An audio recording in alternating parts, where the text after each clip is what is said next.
Dear 12th class students, in our previous meet we have gone with the introduction and the gist of the story, The Story of Anna.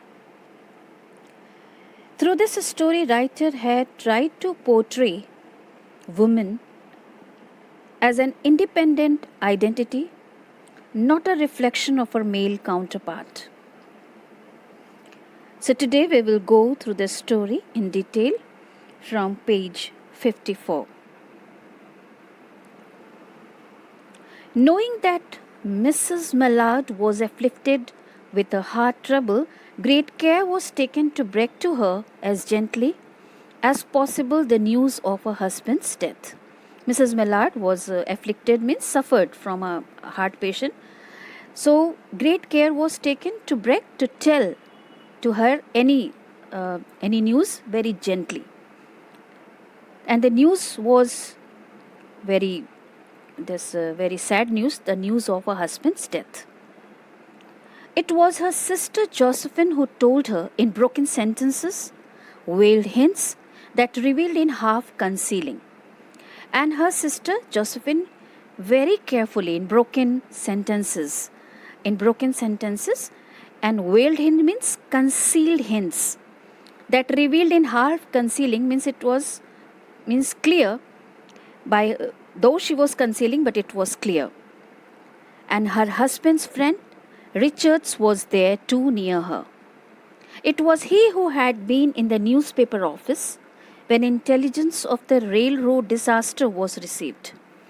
Means her husband's friend Richards was in the office only when in the intelligence of the newspaper, the railroad disaster was received. A news was received, the unexpected accident, with Brentley Mallard's name leading the list of killed, and also in that list, Mr. Mallard's name was there in the killed list.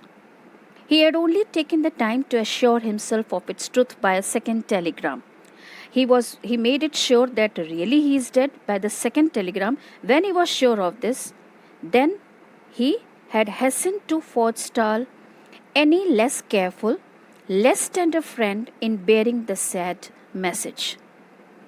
So he went to her, to his friend's wife, Mrs. Mallard, and hastened to forestall, did something without delay.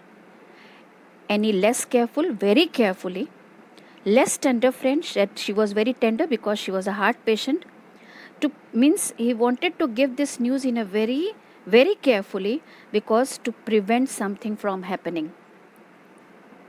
Nothing bad should be done with her. She did not hear the story as many women have heard the same with a paralyzed inability to accept its significance. She wept at once with sudden, wild abandonment in her sister's arms. Mrs. Mallard, when she heard this news of her husband's death, she did not act like other normally women do. They going in unconscious state. But she wept at once, and then wild amendment, she left herself in the open arms, she made her fell herself upon in her sister's arms.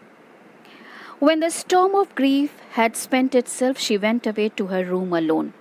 And when this, after some time, when this storm, the wind of a storm, a little bit spent, then she went into her room alone. She would have no one follow her, and she did not wish anyone to follow her. There stood facing the open window a comfortable, roomy armchair. Into this she sank, pressed down by a physical exhaustion that haunted her body and seemed to reach into her soul. And there she stood. When she went into her room, there was an open window, and then she sat on the armchair. She sank, she pressed down by a physical exhaustion. She was very tired, also because as she got the sudden death of her husband's death. And she could see in the open square before her house the tops of trees that were all aquiver with a new spring life. And as she was watching out of the window, she saw that the open square, the open field before her house, the tops of trees that were all aquiver, they were laden with the new leaves, means depicting the new spring life. And the delicious breath of rain was in the air, and the pleasant taste of the rain was in the air. And in the street below, a peddler was crying his wares. A peddler was traveling, who traveled place to place, selling his things. And the notes of a distant song which someone was singing reached her faintly. And somebody was singing in a distant place, and his song was also coming very weakly. And countless sparrows were twittering in the eaves, and also she heard the countless sparrows, many of the sparrows, they were twittering in the lower edge of the roof.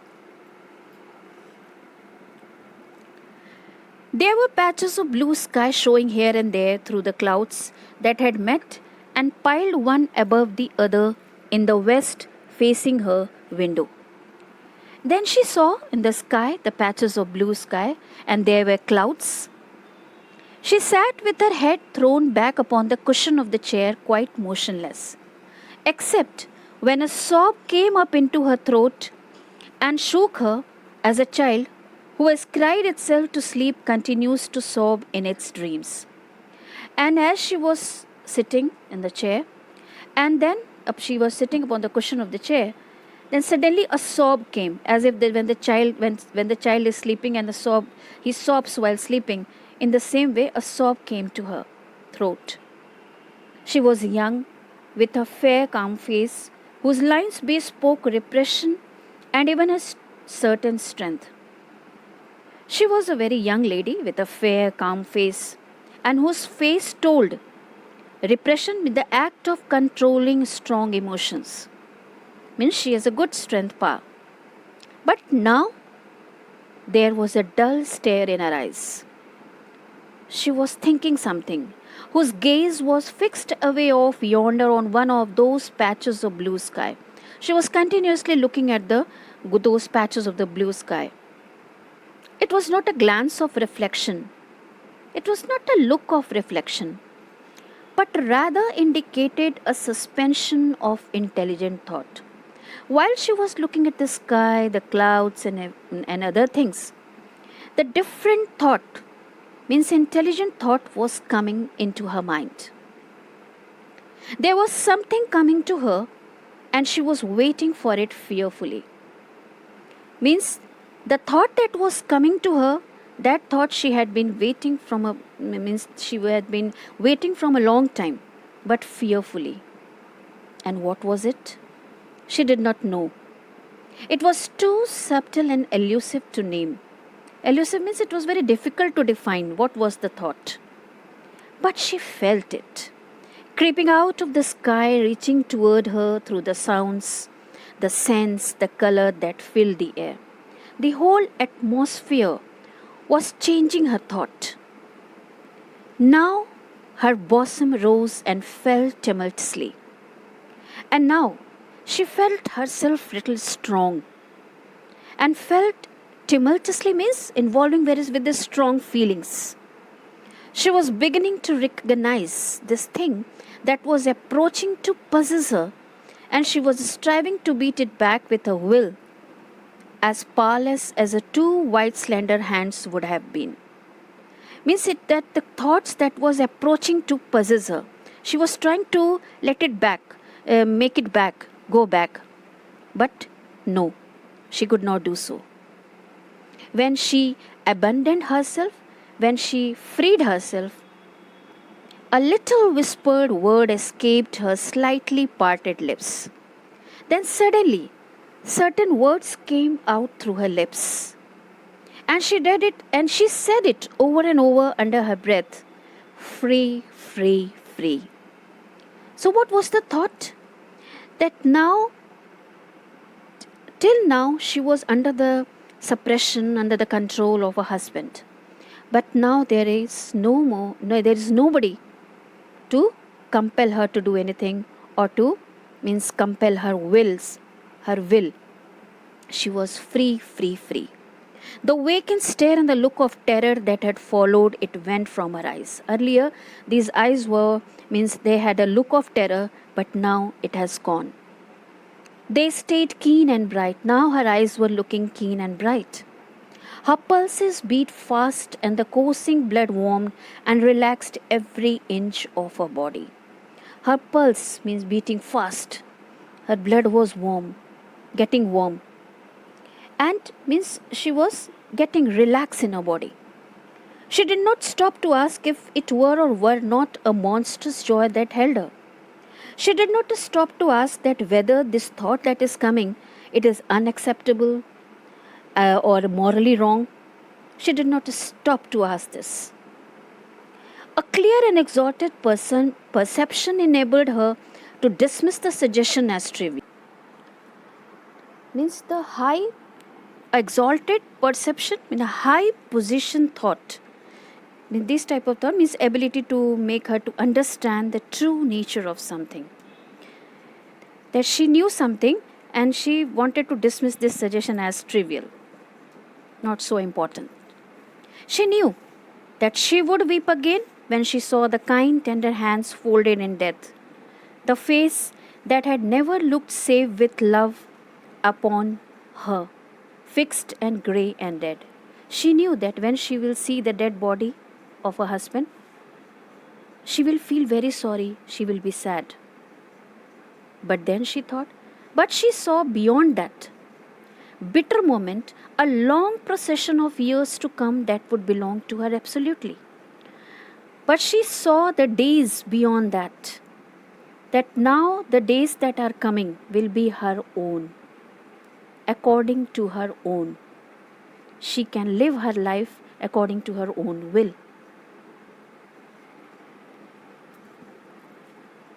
She feels even more swept by the idea of freedom than the fact that she had sometimes felt love for her husband. And so she opened and spread her arms out of them in welcome. So this thought, new thought, was very pleasing and she welcomed that thought with open arms. There would be no one to live for her during those coming years. She would live for herself. Now she will live her life by her own, means by according to her own will, for her herself. There will be no any imposition. There would be no powerful will bending hers. There will be no other powerful will bending upon her to act according to his will. In that blind persistence with which men and women believe they have a right to impose a private will upon a fellow creature. Persistence means act to do something despite difficulties. So now there will be nobody. She is now no more a fellow creature. A kind intention or a cruel intention made the act seem no less a crime as she looked upon it in that brief moment of illumination.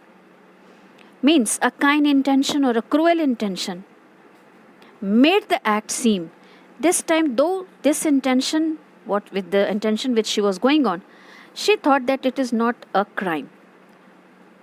That act seemed no less a crime. But she, though it seemed as a crime that, oh, she is feeling happy after her husband's death, but she looked upon it in that brief moment of illumination, but she saw a light there. And yet she had loved him sometimes. Again she thought that she had loved her husband sometimes. Often she had not, and sometimes she had not. What did it matter? What could love, the unsolved mystery, count for in face of this position of self-assertion, which she had suddenly recognized as the strongest impulse of her being? So she says that what does it matter? She had loved her husband or not, but that unsolved mystery count for in the face of this position of self-assertion. Now she had got the quality of self-confidence, which she has suddenly recognized. And it makes her a strong woman. Free, body and soul free. She kept whispering. And she kept whispering. She was very happy that now she is free, her body is free, her soul is free. Josephine was kneeling before the closed door with her lips to the keyhole, imploring for admission. And here outside, Josephine was thinking that she may be weeping inside, or she may be, she will, it will spoil her body, or it will be not good for herself. And she, from the outside, she is imploring Louis, please open the door. I beg, open the door, you will make yourself ill.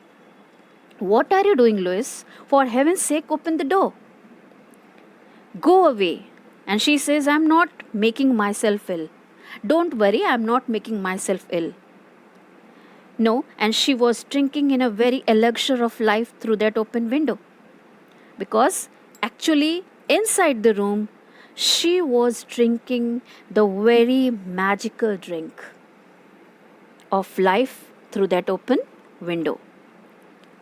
Her fancy was running right along those days ahead of her.